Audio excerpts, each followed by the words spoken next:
Number 10, missed payments that aren't reported to the credit bureau won't affect credit score. So missed payments that aren't reported. So that if it's not reported, it's not going to affect your credit score. Truth or myth? That's true. It is true. That is true. Absolutely true. I think it's important to expand on that just a little bit, just because there's a difference when it comes to your payments, with the creditor directly in their terms. So like they'll have a grace period typically, and then after a certain amount of days, typically 15 days, there may be like a late fee, right? A lot of times people may look at that as if they were technically late and it's going to show up on their credit report, but the first reporting that shows up on the credit report itself is 30 days delinquency. So those are the differences. You have your agreement and terms with the creditor directly, then you have the credit reporting behind it. Yep, that's a great point. That's number 9.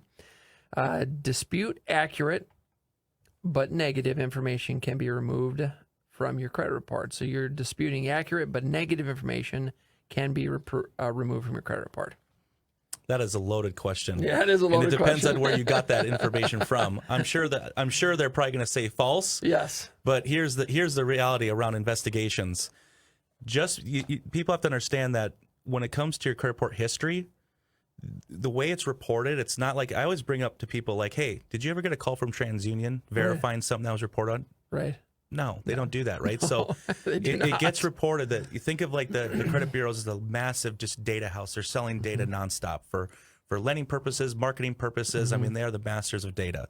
And so the reality is there's not a real in-depth process of verification of that data, right? So that's the reason why there's laws in place that empower you as the consumer to be able to legally challenge that information. So yeah, if you have something that's on your report that you know to be accurate, the advice would be not to investigate that. Right. But at the same time, especially when someone's gone through a lot in their past, and let's say that they were going through a medical event or a divorce or some sort of like life event. A lot of times people look and go, well, I know this happened to me in my life, so I think that's accurate. Well, if that's the case, then you should practice your legal right and investigate that and put the ownership on them to actually verify the information is accurate as of today.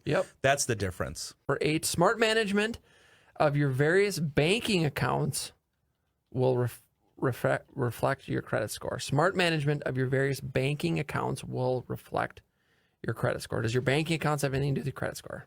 No, they do not. They do not. No, they do not. Yeah, and I think it's important to bring up, too, because this has been really popular lately, is the Experian Boost. Yes. So a lot of ads on it, a lot of advertising. A lot of advertising around that. And I think it's important to bring this up so people understand how that actually works. So in this case, you are linking up your bank accounts because what they're doing is they're analyzing non-traditional trade lines in your history with that to boost your score. Sure.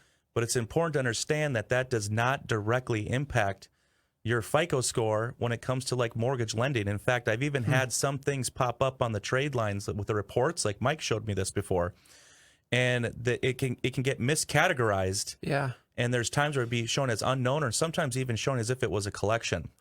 So it's actually important to understand that with Experian Boost, you are boosting your score with them. Your Experian score. But it's your Experian score, which is a consumer-driven score in what they're showing you and reflecting to you, right? Really what they're looking to do, in my opinion, this is now my opinion, is it's just another data grab. I mean, think about it. That's how the bureaus work. More access to data, the better, because they're going to sell that for specific purposes. And so I just think it's important. And also remember, that's a single bureau now. So you want to explore strategies that improve your overall credit report between all 3 major credit bureaus. You know what I mean? So those are things. It's just important to bring that stuff up because there's so much out there now. Number 7 on our list: improve your credit score by closing your credit accounts. Oh, I love that one. Yes. No, I'm just kidding. I always say that without, yep, that is the way. Yeah, close everything. No. Well, that just shows you like the mentality like you brought up too with people that have assets, they have a good, strong income, but never really leveraged credit. There have been times the mindset of people without understanding are thinking, hey, I want to go apply for something. And their common sense is stating, well, I should probably just close these off to show that I don't need them. That's what they're thinking. I want to show that I don't need this because I have this income and I got all this money here, right? And so that's the difference is like credit is utilized as a tool for history to help lenders make better lending decisions. They actually want to see history and they want to see activity. So when you close out credit cards, that's going to cause a negative impact to your credit scores. Number 6, cash-only payments will improve my credit.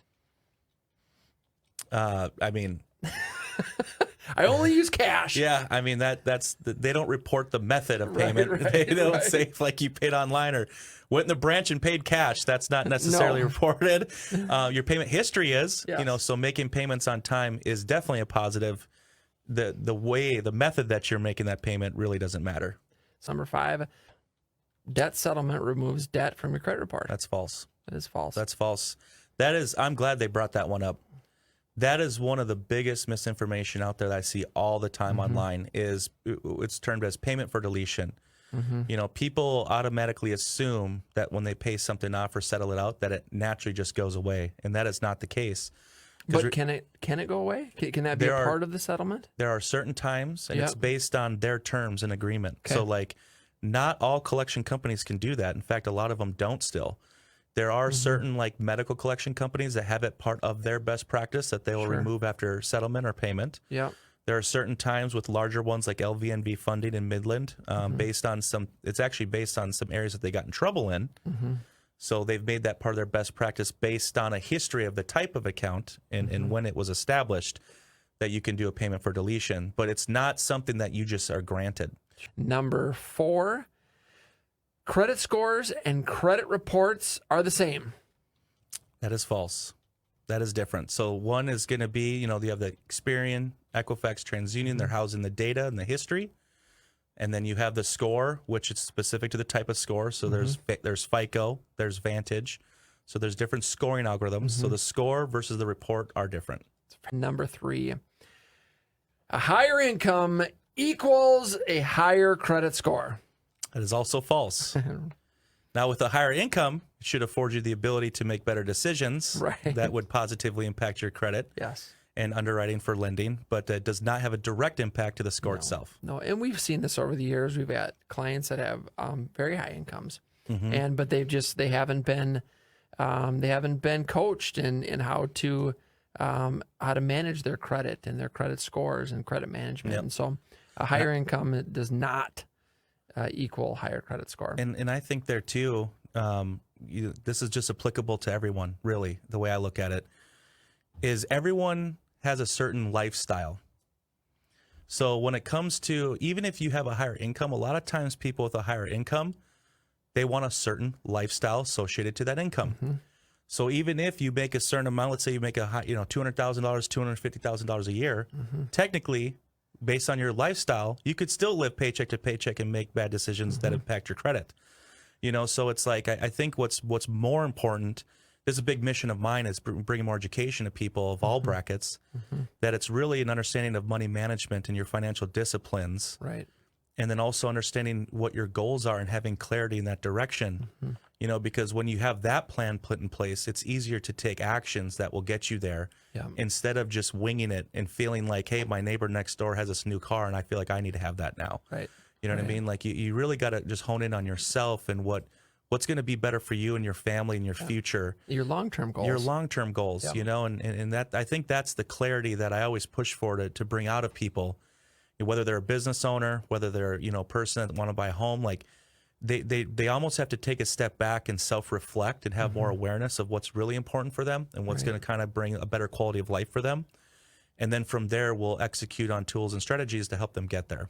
Talking about 10 credit score truths and myths, number 2 on the list. Pulling your credit score will lower it regardless if it's a soft or hard pull. That's also false. Yeah, so the only time there's a negative impact is when it's a credit-seeking inquiry. So if you're seeking, if you walk into a bank and you apply for a loan or credit card, that's a credit-seeking act, right? So there'll be that negative impact.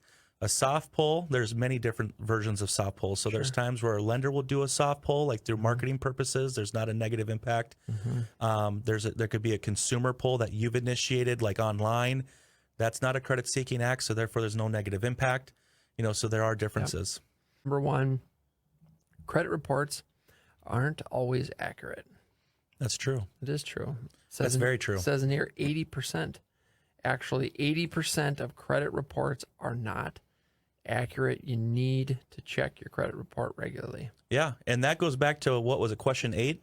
I mean, that's what I'm talking about. Yes. So that's why people get so confused on what they could investigate and repair and what they can't, because we just said it, 80%. is there's 80% of reports have inaccuracies. And so that's the reason why, once again, it's your right, and it's also your responsibility, actually, as a consumer, to investigate and challenge and monitor and have awareness of it.